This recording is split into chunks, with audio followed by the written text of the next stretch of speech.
Yozuvchi Baxtiyor Omonning Eson Davlatbegim nomli hikoyasini tinglaysiz.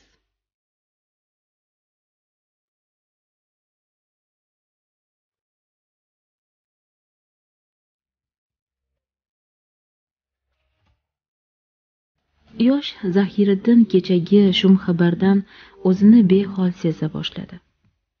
Ajab dunyo ekan dedi mushtlarini iyagiga tirab. Odamlar nega it mushuk bo'lib yashashadi? Nega qondoshlar bir-biriga madad berish o'rniga yuziga oyoq qo'yadir? Saroy ahliga javob bo'lgach, u ustozini yoniga chorladi. Maqsadi ko'nglida yig'ilgan jumboqlarning sir-sinoatidan boxabar etmoqlik. Yoshi ulug', og'ir, vazmin Hoji Abdulloh yaqin suyanchig'i, yaqin odami. Otasi Umar shayx xizmatida yurgan bu oqil kishining donishmandona fikrlari yoqadi. Mavlono amakimning murodi ayonmi so'radi Zahiriddin izn so'rab. Eshikdan kirgan kishiga. Bo'tam, Ahmad Mirzoga munosabatim andek durust erdi. Afsus, javob berdi ustoz alamidan qo'llari titrab. Barcha shohlarning niyati yaxshilik urug'ini sochmoqlik emas ekan. Men yomonlikni o'zgalarga ravo ko'rmasmen. Qalbingiz zilol suvday toza va pokligini bilamen bolam. G'animlar orzularingizni toplashga urinsa, jim qarab turmassiz. Alarga zarba berurmen.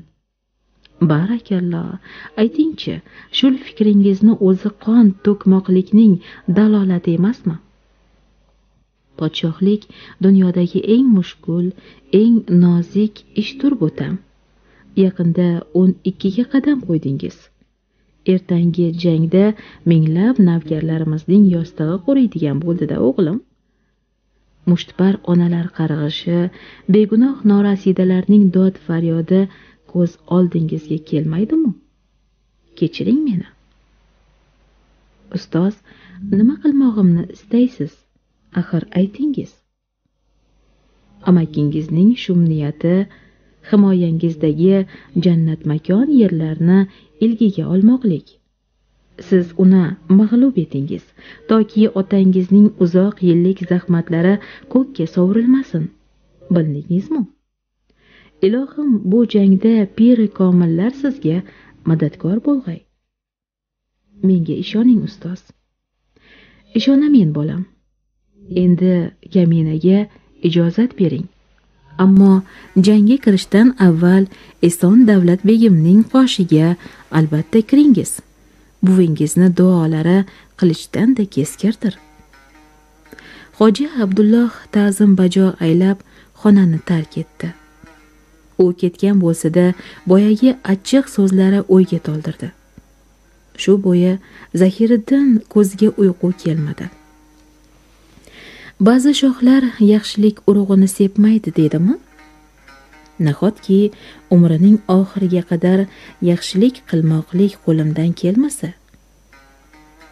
Zahiriddin buvisi oldiga shoshildi. Kelingiz. Hozirgina siz haqida o'ylab turuvdim.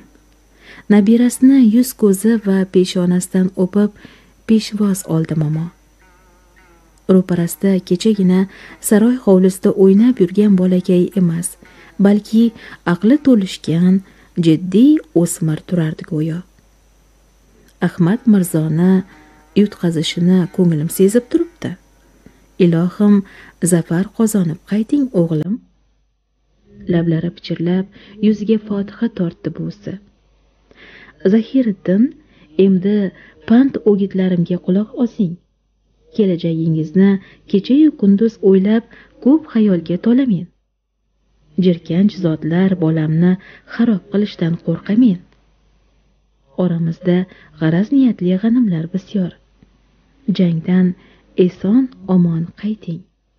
Bu haqda bafurja so'zlashurmiz. Xo'p bo'ladi buvijon.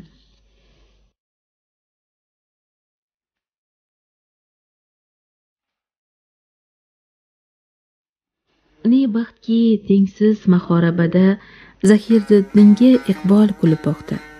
Qubo ko'prigi yonidagi botqoqdan o'tishda Ahmad Mirzoning yigitlari falokatga mubtalo bo'ldilar.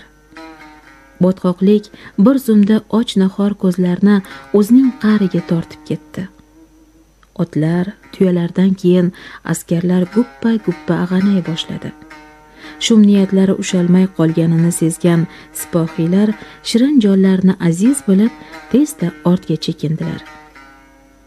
Boshi egik Ahmad Mirzo sharmandali sulhga qonli barmog'ini bosib, yurtiga tushkun kayfiyatda qaytadigan bo'ldi. Bu xushxabarni eshitgan Eson Davlat begim o'smirga qo'l ko'targan kishining boshiga azaldan qora kun tushkusi deb pichirladi. Duolari mustajob bo'lavergan ulug' ona momoni saroy ahli shunday ataydi. Bashorati ushalganidan bag'oyat shodlandi. Zahiriddin zafarli yurishdan so'ng to'g'ri buvisining huzuriga oshiqdi. Shohim, bolaginam. Momo quchog'ini ochib, nevarasini bag'riga mahkam bosdi. Sizni chin dildan qutlayman. Mo'jizani ko'ringki, yaratganning o'zi marhamatini ayamadi. Bugun otangiz ruhi ham shod bo'ldi bolajonim. Nevara ulug' onaning mehrli ko'zlariga nigoh tashlarkan, Qubo jangida shahid ketgan qurbonlarni o'yladi. Yaxshimi yo yomonmi, hamma o'ladi. Ammo yaxshilar nega o'limni chetlab o'tmaydi? Hozir tasbih o'girayotgan bu jonim ham bir kuni hayot bilan vidolashadimi degan o'ylar o'tdi xayolidan. Ardoqli buvisining o'limi birdan ko'z oldiga keldi-yu, hayajonga to'la ko'zlari jiqqa yoshga to'ldi. "Buvijon, siz ko'p yashang xo'pmi?" dedi-yu, boshini ulug' onaning quchog'iga qo'ygancha ho'ngrab yig'lab yubordi. "Yig'layapsizmi, Bahodirim? Momongiz hali ko'p yillar yashaydi. Sizdek shohim, ulkan tog'im bor ekan, yashayveraman, bolaginam." "Aldamayapsizmi, buvijon?" U qizargan ko'zlarini yengining bari bilan artib qo'yarkan, yana qiyofasi jiddiylashdi. "Aytingchi, kechagi qurbonlar uchun kamina gunohkor bo'lmaydimi? Alarni intiqlik bilan kutayotgan bola chaqalari meni qarg'amaydimi?" "Nega qarg'aydi bolam? Bu dunyoda har kim o'z qilmishiga yarasha o'z jazosini oladi. Axir yurtni ochko'z raqibning hamlasidan himoya etdingiz-ku."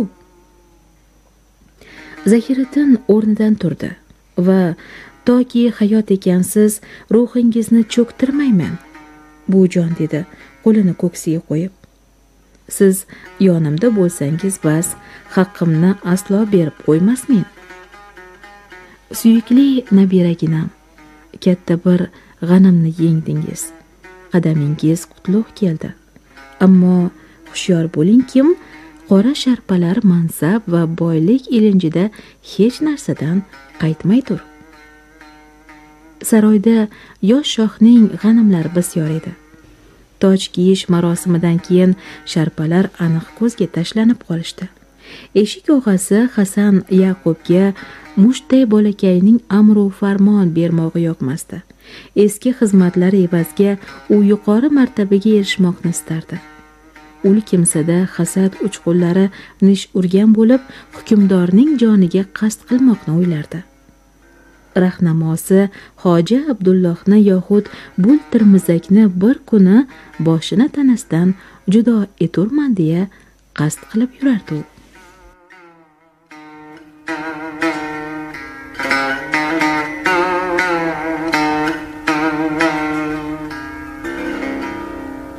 O'sha kecha Zahiriddin yomon tush ko'rdi. Tushida ayon bo'lishicha, saroyda charog'onlik o'rnini qorong'ulik qoplagan emish. Aqli shoshgancha ustozi uyiga yuguribdi. Ko'chalardan borarkan shumqadam odamlar ko'payganini sezibdi. So'q shavonning uvillashi, olashaqshaqning chaqillashi eshitilibdi.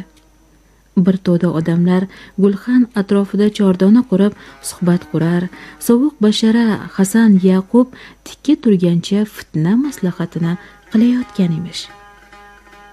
U o'ngu so'lga qadam tashlab manzilga yetib borganida ustozi masjidga namozga chiqib ketgan ekan.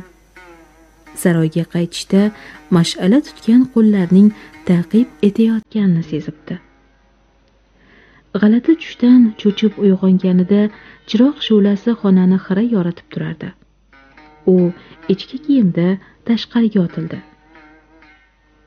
Tun chodrasini yorib, oppoq tong otayotganini ko'rdi. Xayriyat, tushim ekan, dedi hayajonini bosib. G'amgin kayfiyatda to'shakka yotarkan, ichini tirnagan, qiynagan fikrlari tinchlik bermasdi. Deraza oynasidan hilolni ko'rib hayratda qoldi. Buvisi yaqin kunlarda oy to'lishni aytgandi. Bu nedan dalolat ekan? Zahiriddin buvisini barvaqt uyg'onishni bilib xobxonasiga yugurdi. Assalomu alaykum buvijon. Va alaykum assalom bolaginam. Erta uyg'onibsizmi? Uyg'onib ketibmen. Fikr tug'ildimi? Darvoqe, o'tgan galgi she'ringiz nihoyalandimi? Sizdan umidlarim bor, dedi-yu momoning ko'zlariga yosh qalqidi. Otangiz sizga alohida ixlos qo'ygan edilar, bolajonim. Sirli hodisot shulki, jang oldidan 13 yoshli Zahiriddin hayajondan entikib, ko'z yoshi to'kkan bo'lsa, Boburiylarning ulug'i Eson Davlatbegim endi o'zini tuta olmay ho'ng-ho'ng yig'lardi.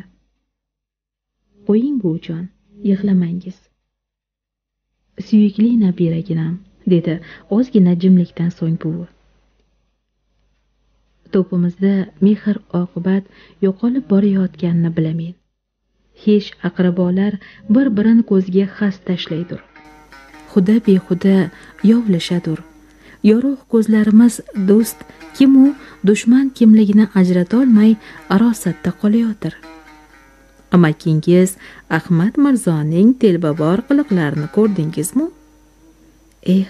Aqliga suf uning. Ulkishim bir norasida urug'doshining qanotini sindirib tashlagisi kelibdi. Nabiramning sof yuragini qilich bilan zabt etib bo'lmasligini u bilmaydi. Buvijon, meni tinglang. Qani, yengilmas bahodirim, so'ylang. Ajab tush ko'ribmen. Ta'birini bilmoqqa oshiqamen. Zahiriddin buvisiga ko'rgan tushining tafsilotini shosha-pisha so'zlab berdi. Yomon tush ko'ribsiz, dedi buvi. Osmonimizda sarosimali kunlar yaqinga o'xshaydir. Mening ham ko'nglim anchayin bezovta, ammo nomard kaslardan cho'chimang. Biron chorasini topirmiz.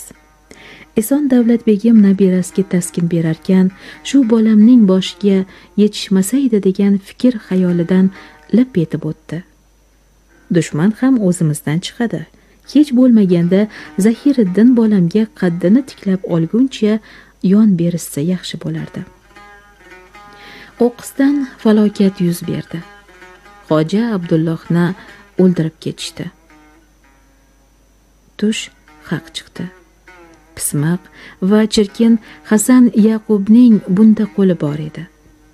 Shu alfozda muzofotda shohning mansabparast raqiblari qon to'kishni boshlab yuborishdi. Fitnadan ijirg'angan Zahiriddinning kichik mushtlari qattiq tugildi. Kaltabinlik va jaholatdan qutulmoqning chorasi bormikan, dedi u. Ro'paramizda ne g'animlar fursat poylab turganda it mushuk bo'lib nega bir-birimizni g'ajiymiz? Yaxshi orzular og'ushida yurgan Bobur Mirzo boshiga kafolat bera olmasligini anglab yetdi. Bu borada ko'p o'y suraverib, axiri bir qarorga keldi. Saltanatdan boshimni olib ketamen. O'zimni boshqa maydonlarda sinab ko'ramen. Yo osti, yo usti. Safar oldidan Bobur Mirzo buvisining qoshiga kirdi. Momo nevarasini erinmay tingladi. So'zlarini taroziga solib ko'rdida noiloj taklifiga rozi bo'ldi. Nima ham derdim, Bahodirim. G'animlar sizni nobud qilib qo'yishdan tashvishda men. Bu talotumda Andijondan chiqib ketmog'ingiz mushkul ishdir. Rozimen. Bolam, rozimen. Sohibqiron bobongiz yangliq, shuhratingiz olamga yoyilishini juda istaymen. Eson Davlatbegim nabirasiga oq fotiha berdi. U dam yig'lar, dam shodlanar, yuragi allaqanday qapriqqa borardi. Shom qorong'usida Bobur Mirzo xos yigitlari hamrohligida ancha olis safarga otlandi.